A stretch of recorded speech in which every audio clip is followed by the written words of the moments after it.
ઉજ્જૈનના શિપ્રા નદી કિનારે આવેલું છે શ્રીરામ ઘાટ તે રામ ઘાટ ખાતે આરતી કરવામાં આવી રહી છે। પાછળના દ્રશ્ય આપણે બતાવીએ।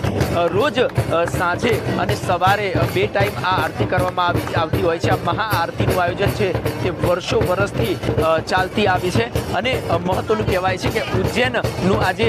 શિપ્રા નદી છે તે શિપ્રા નદી કિનારે અનેકો પ્રાચીન ઘાટ આવેલા છે અને આ પ્રાચીન જે ઘાટો છે તે તમામ પ્રાચીન ઘાટોમાંથી મહત્વનો એક ઘાટ કહેવાય છે જે આ શ્રીરામ ઘાટ જેને રામ ઘાટ તરીકે પણ ખાસ કરીને ઓળખવામાં આવે છે। અને મહત્વનું વાત છે કે આજે શ્રીરામ ઘાટ તરીકે આજે ઓળખવામાં આવે છે તે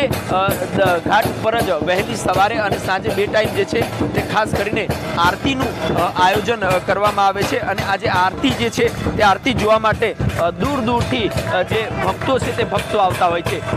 આ આરતી જે છે તે આરતીનો લાભ લેવા માટે દર્શન કરવા માટે અને અનેક પ્રસાદ લેવા માટે તે ભક્તો આવતા હોય છે। આજે શ્રીરામ જે ઘાટ કહેવાય છે તે ઘાટ ખૂબ જ પ્રાચીન ઘાટ છે। અનેક ઘાટ આવેલા છે આ પ્રાચીન શિપ્રા નદી કિનારે અને શિપ્રા નદી કિનારે તમામ જે ઘાટો આવેલા છે તેમાંથી પ્રાચીન ઘાટોમાંથી એક ઘાટ કહેવાય છે શ્રીરામ ઘાટ, જેમાં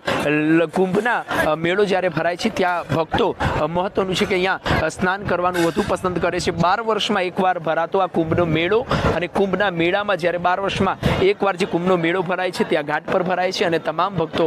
ઉજ્જૈનના શ્રીરામ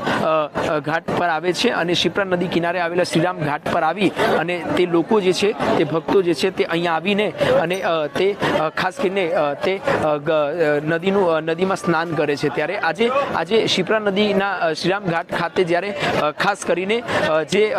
આરતી કરવામાં આવી તે આરતીમાં તમામ ભક્તો આવે છે અને આવી રીતે જ જે વહેલી સવારે અને સાંજે બે ટાઈમ આરતી કરવામાં આવે છે તે આરતીમાં આવીને તમામ જે લોકો છે તે ભક્તો છે તે આવીને આરતીનો લાવો લે છે અને ત્યારબાદ અહીંથી તે લોકો પ્રસ્થાન કરે છે અને એક વખત આરતી અહીંયા કરવામાં આવે છે તમામ ભક્તો પણ જોડાય છે। પ્રાચીન